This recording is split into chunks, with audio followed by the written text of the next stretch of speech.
Malami to remain in EFCC custody as court rejects bill application. Senate confirms 64 career, non-career ambassadorial appointments. Federal government announces reopening of 47 unity schools. Away from Nigeria, Zambia president approves law expanding parliament months before election. Hello, good evening and welcome to News Update on Trust TV. I am Dorcas Yakubuzala.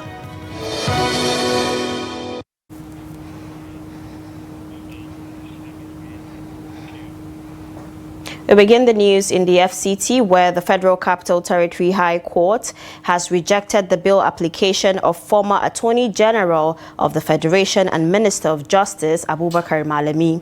Malami had sought bail from the custody of the Economic and Financial Crimes Commission, where he's being detained.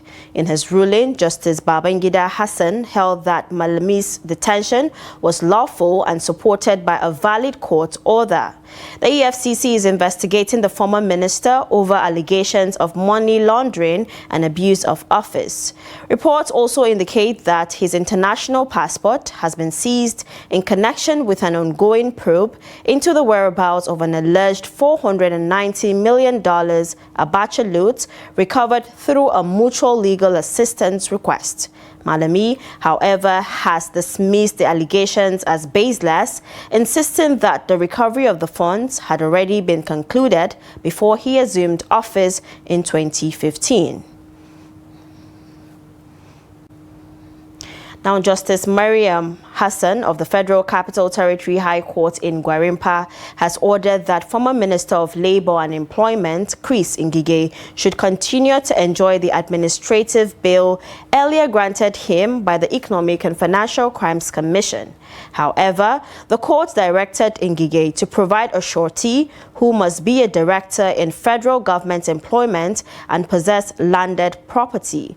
The surety is required to deposit documents of the property as well as travel documents with the court pending the retrieval of Ngige's passport.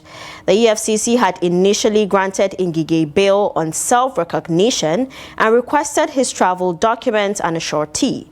He was previously remanded at the Kuje Correctional Center. Ngige is facing an 8-count charge bordering on alleged corruption practices amounting to 2.2 billion naira, said to have been committed during his tenure as Labour Minister under former President Muhammadu Buhari. He has pleaded not guilty to all the charges.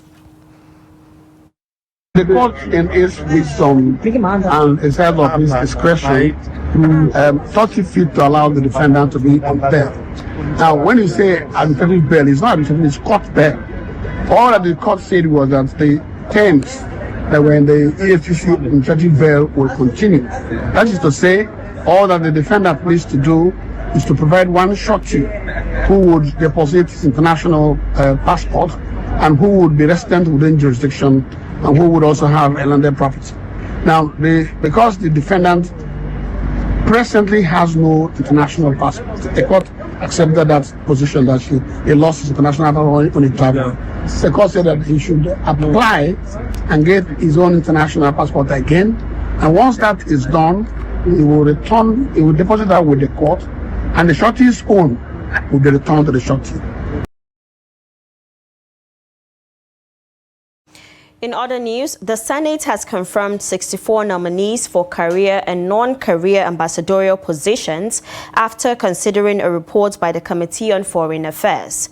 The confirmation followed the presentation of the report by the committee chairman, Senator Sani Bello, whose recommendations were subsequently adopted by the lawmakers. However, during the session, Senator Saibi Yau raised concerns over the absence of any nominee from Zamfara State on the list and urged that the president be notified.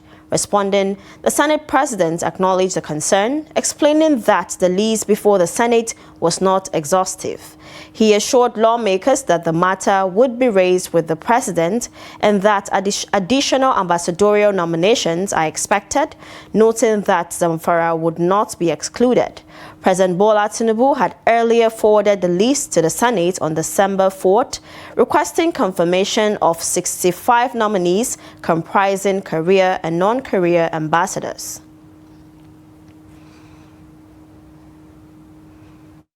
Distinguished colleagues, will the Senate approve the nomination of Monica Okochukwu Enebeji, representing Anambra State, for appointment as career ambassador of the Federal Republic of Nigeria? Those in favor say aye. Those against say nay. The ayes have it.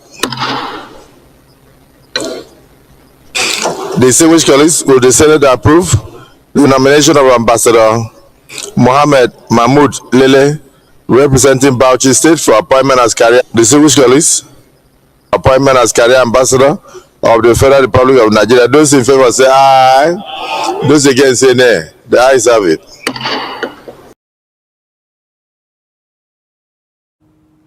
Now, 4 members of the House of Representatives from Rivers State have defected from the People's Democratic Party to the All Progressives Congress APC.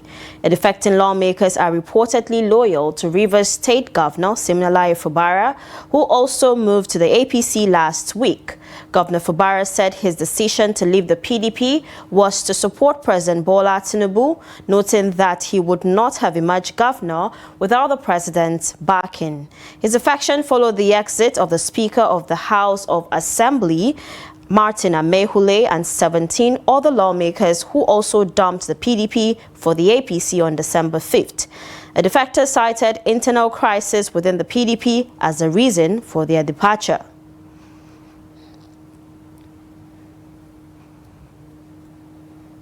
Now, a member of the Zamfara State House of Assembly representing Maru South, Mikailu Kabiru Dangulibi, has been attacked by angry constituents in his constituency. The lawmaker was reportedly slapped, stoned, and booed over alleged poor performance and long absence from the community, despite worsening security challenges in the area. The incident occurred when Ngulbi joined Governor Dauda Lawal's entourage on a facilitation visit to the Dansado Emirates, where irate residents confronted him. Security operatives later whisked the lawmaker away. Residents accused Ngulbi of abandoning his constituency after winning the 2023 election. The attack is believed to be linked to growing frustration over insecurity and perceived neglect by the lawmaker.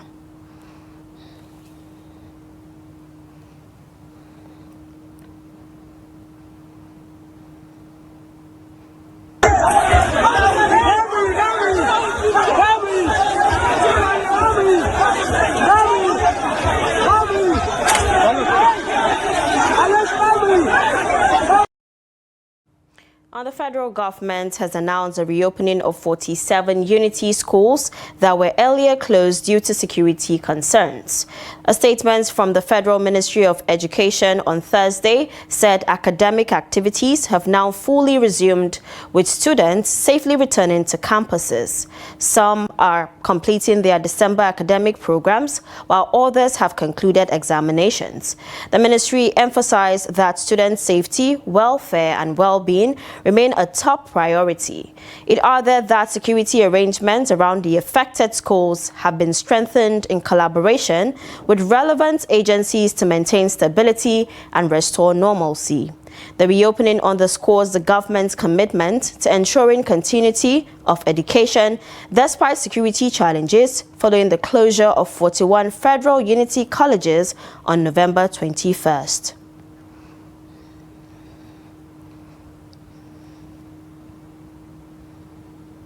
Normalcy has returned to parts of Gombe metropolis following unrest over the alleged killing of a commercial motorcycle rider known locally as an Okada rider. The tension began after claims that a police officer had hit one of their colleagues, causing injuries, and rumors that the victim later died. The incident sparked unrest around the Union Bank roundabout on Wednesday. Security operatives quickly brought the situation under control. Trust TV's Hassan Lawan Kohli reports that the police used tear gas to disperse crowds after some individuals began throwing stones at officers and their vehicles. The report. The Gombe State Police Command said hoodlums hijacked what began as a peaceful protest, causing a breakdown of law and order. The injured rider was treated at a medical facility and has since been discharged. What had happened was a case of minor road traffic accident involving an Okada rider by name Haruna Muhammad, 48 years of age, of Uro Baduku, behind Bomala Primary School. The incident occurred when the Okada rider was carrying 2 passengers, which of course officers are there to enforce that overloading issue, especially with the activities of festive period that we are approaching. So reaching at the checkpoint of the police around Union Bank roundabout, the police attempted to stop him, which of course he tried to escape the checkpoint, and as a result, he lost control of the motorcycle and he fell down. The victim, Haruna Mohammed, were taken to specialist hospital and he was treated and discharged. So there is nothing like somebody lost his life. Confirming the development, the chairman of the Commercial Motorcycle Riders Association Gombe State Chapter, Kabiru Jafaru, told Trust TV the victim is in good health. He urged members to remain calm and maintain law and order. This is a pure case of accident and we are investigating it. If we found any of our police officer having hand in it, he's going to face the consequences as we are guided by law. We are law-abiding officers. Otherwise, the chairman Okada and police officers were there. Other good citizens, good Samaritans were there to see that normalcy has been restored, and thank God normalcy has been restored. Everybody has gone back to his normal business. Not as what is going on or what is going around on social media. We are trying to call members of the public to always verify information before sharing or before any further comment or any other posting. Police say investigations are ongoing to determine the full circumstances of the incident. They emphasize that enforcement of the 3-in-1 regulation aims to ensure public safety and reduce crime, while acknowledging complaints of harassment during law enforcement operations. The police encourage aggrieved riders to use proper complaint channels rather than resorting to mob action. Residents are urged to remain calm as security agencies continue effort to maintain peace and order across Gombe metropolis. Hassan Lawan Koli, Trust TV News, Gombe. Members of the Nigeria Labour Congress (NLC), Academic Staff Union of Universities (ASU), Nigeria Union of Teachers (NUT), and other unions staged a peaceful protest in Jos, the Plateau State capital, against the rising insecurity in Nigeria. The workers who gathered at the NLC Secretariat demanded that the federal government take urgent action to restore law and order in the country. Trust TV's Adomusa has more.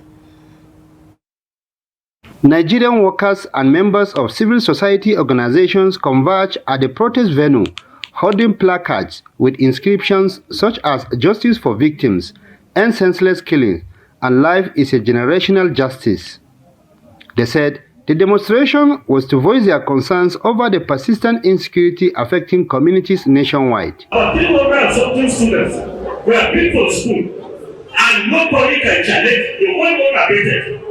Nobody can to know the way these students. About 100 have been missing. Where are they taking them?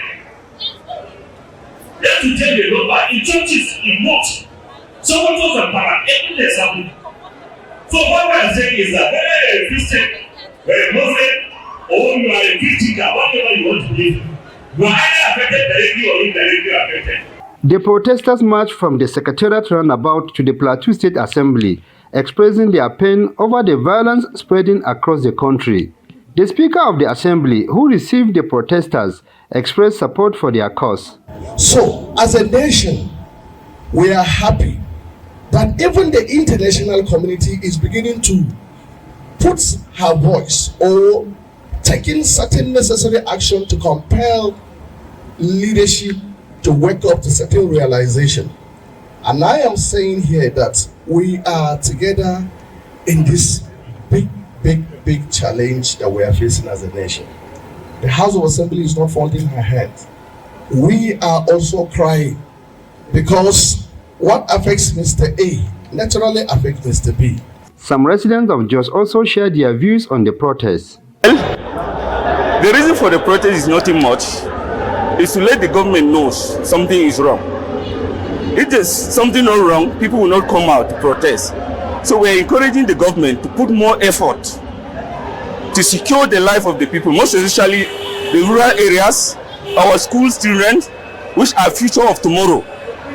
If this is not corrected, Nigeria will not be there again in the next future.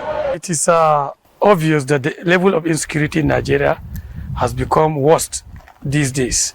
And it depends where you are. We have it, we are not secured in our homes, on the roads, and even in the bushes, in the village. So regarding this protest, I think this is the organized way of expressing the people's feelings. As a Nigerian, it's a good one. I wish I was aware I could have joined the protest. Let me just make it very categorically clear that the primary sole responsibility of every reasonable government, reasonable and priority right government, is to cater for the need of their society, especially when it comes to security. And then it is clear, it's apparently blatant and clear in Nigeria, security has taken to the cleaner, has taken to the background. I don't really know what is really going on. I don't really know what is their priority. But we vote them, we elected them into offices, knowing that or thinking that we will go to sleep with our two eyes closed. But the reverse is the case. The protesters emphasize that it is high time for the federal government to take decisive action to end what they describe as senseless killings and kidnappings of innocent Nigerians. Adam Musa, Trust TV News, Jos.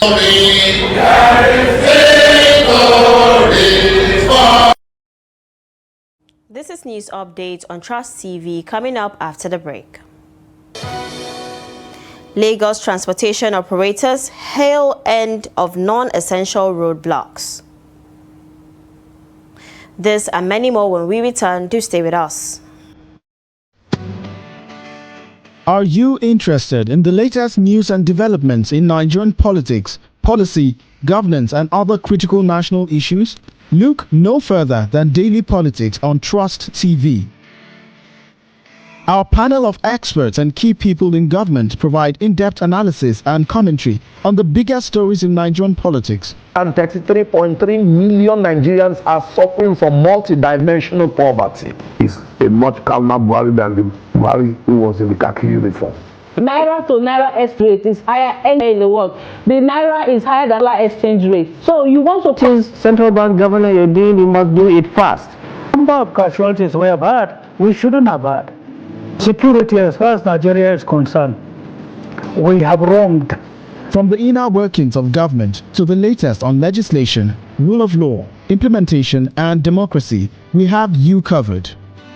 Don't miss out on the latest political news and discussion. Tune in to Daily Politics, weekdays on Trust TV, your source for reliable and unbiased coverage of Nigerian politics. Welcome to Daybreak on Trust TV, your essential morning program designed to kickstart your day with the right blend of information. As you rise and shine, make Daybreak a part of your daily routine and ensure you stay informed with developments around the world. We delve into the stories that resonate with you.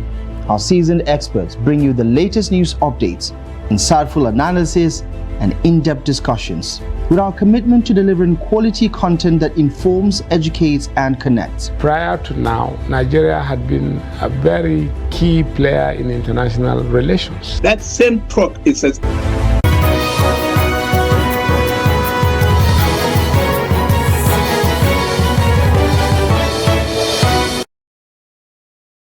Welcome back from the break. In case you're just joining, this is News Update on Trust TV. Let's take a look at our top stories again. We told you that Malami to remain in EFCC custody as court rejects bail application. And Senate confirms 64 career, non-career ambassadorial appointments.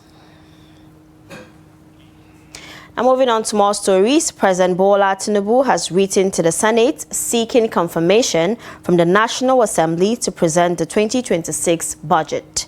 The president proposed presenting the budget at a joint session on Friday at 2 p.m., but some lawmakers raised concerns that the timing coincides with Muslim prayers and called for a reconsideration. The Senate president said he would consult with the president on the matter. Last year, on December 18, 2024, President Tinubu presented a 49.7 trillion naira budget for 2025, highlighting allocations for defense and security, infrastructure, health, and education. That budget was about 20 trillion naira higher than the 2024 proposal.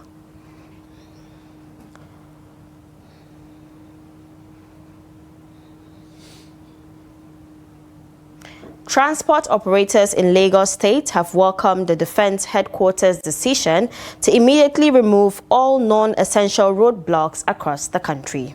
Speaking to Trust Television, many noted that while roadblocks are intended to tackle insecurity, they often worsen traffic congestion and delays on major roads. The report.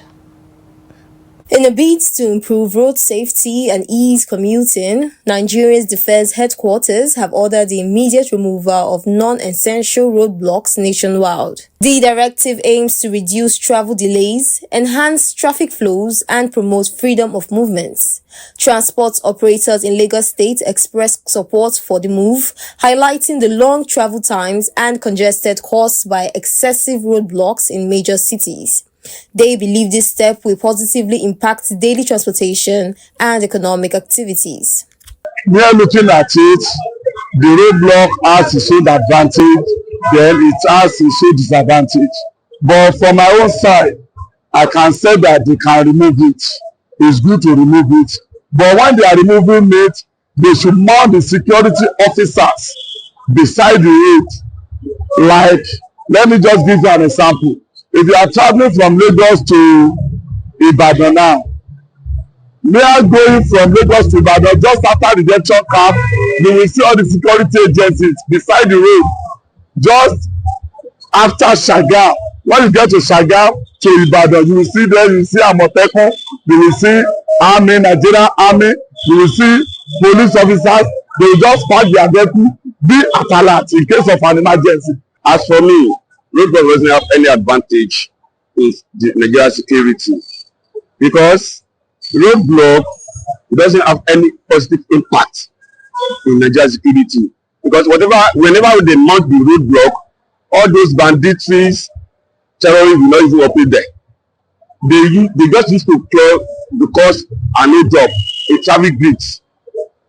So mounting a roadblock along the road, it doesn't solve any security in Nigeria. Personally, as a transporter, so idea of remove security from it, I don't personally agree. Reason is that the roadblock is very, very essential for the security purpose. But for the government to say that they should remove the roadblock, for my own personally, that kind of idea is not properly okay. Roadblock for Nigeria police trying to cause down on the road. Let it remove am. It cause traffic now. However, Lagos State transport operators stress that while roadblocks are being removed, there's still a need for effective security measures. They suggested deploying patrol vans and security personnel along highways at intervals of at least 3 kilometers. Transporters say that regular patrol will help curb insecurity on major roads while maintaining smooth traffic flow, ensuring commuters can travel safely and effectively. And now in business, about 20 million barrels of Nigerian crude oil from December and January loading remained unsold as of Thursday, according to a Reuters report citing traders. The unsold cargoes are attributed to stiff competition from cheaper and more abundant alternative supplies in the global market. Analysts say the situation reflects a broader oil market surplus, which has driven Brent crude prices below $60 per barrel this week, the lowest level since May. Angola is facing a similar challenge with several December-January cargoes still available, slowing the trading cycle for February shipments. Middle Eastern supplies are reportedly displacing West African crude in Asian markets due to lower prices and shorter shipping times, while strong Russian exports to India have further reduced demand. Nigeria has also been forced to market more crude following reduced imports by the Dangote refinery, which is expected to undergo maintenance in January. Away from Nigeria, Zambia's President Hakainde Hichilema has signed into law constitutional changes that would expand the country's parliament, a move critics say could favor his party ahead of next year's elections. The changes increase the number of members of parliament from 167 to around 280, creating additional constituencies, reserving 40 new seats for women, youth and people with disabilities, and allowing the president to appoint 11 members instead of 8. Critics, including the local Catholic Church, warned that the changes passed just 8 months before the 2026 presidential and parliamentary elections, could give Hichilema's party an advantage. Hichilema, seeking a second term, insists the reforms were made in good faith with adequate consultation and argues that some constituencies were too large for effective service delivery and needed to be split. Civil rights activist Brebna Changala says the ruling party could indeed use the new arrangements to its political advantage in the upcoming elections.